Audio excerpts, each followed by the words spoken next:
ওহে বাংলাদেশের মানুষ, এই ছবিটা দ্বারা আপনারা কি বুঝলেন?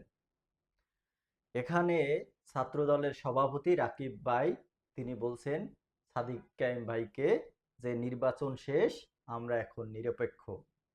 এরকম একটা ভিডিও দেখলাম এবং ছবি দেখলাম সোশ্যাল মিডিয়ায়। এদের এই মিল দেখে সত্যিই ক্লাব দিতে মন চায় এবং বাহাবা দিতে মন চায়। একজন রাজনীতিবিদ বা রাজনৈতিক প্রতিপক্ষের সাথে এরকম সুসম্পর্ক থাকা স্বাভাবিক এবং থাকা উচিত। কিন্তু আমাদের দেশে এটার ব্যতিক্রম উদাহরণ অহরহ। এখন বিষয়টা হচ্ছে, এই কদিন আগেও এই সাদিক কায়েমরা রাকিব ভাইদের বিরুদ্ধে, রাকিব ভাইরা সাদিক কায়েম ভাইদের বিরুদ্ধে বিভিন্ন ধরনের কথা, বিভিন্ন ধরনের স্লোগান, বিভিন্ন ধরনের বক্তব্য নির্বাচন কেন্দ্রিক সব শেষ। এখন তারা কিন্তু মিলে গেছে। অথচ আমরা এলাকায় বসিয়া কি করি? আমরা একজন দলীয় প্রধানকে নিয়ে কটূক্তি করি। ধরেন যারা জামাত পন্থী আছে বা ওই দলে আছে, তারা কিন্তু তারেক রহমান প্রধানমন্ত্রী তাকে নিয়ে বা তাদের দলের প্রধানদের নিয়ে বিভিন্ন ধরনের কটূক্তি করে। আবার ঠিক সেম ভাবে যারা বিএনপির সমর্থক আছে, তারা এই জামাত ইসলাম বা তাদের দলীয় প্রধানদের নিয়ে বিভিন্ন ধরনের খারাপ মন্তব্য করে এবং এগুলা সামাজিকভাবে করে, সোশ্যাল মিডিয়ায় করে।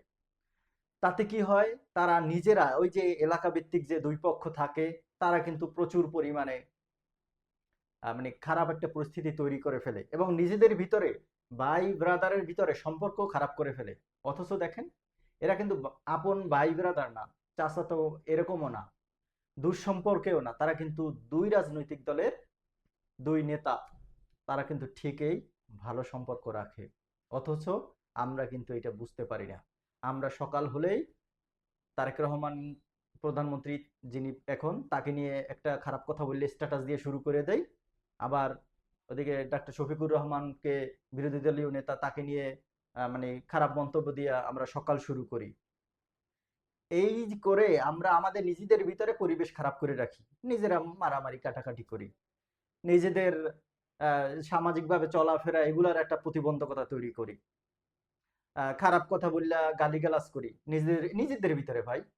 অথচ তারা কিন্তু ঠিকই মানে একদম খাঁটি খাঁটি মিল। তারেক রহমান শফিকুর রহমানের বাসায় যায়, শফিকুর রহমান তারেক রহমানকে জড়িয়ে ধরে, সাদিক কায়েম ভাই হাসিয়া হাসিয়া রাকিব ভাইয়ের সাথে কথা বলে। আর আমরা এগুলো থেকে শিক্ষা নেই না।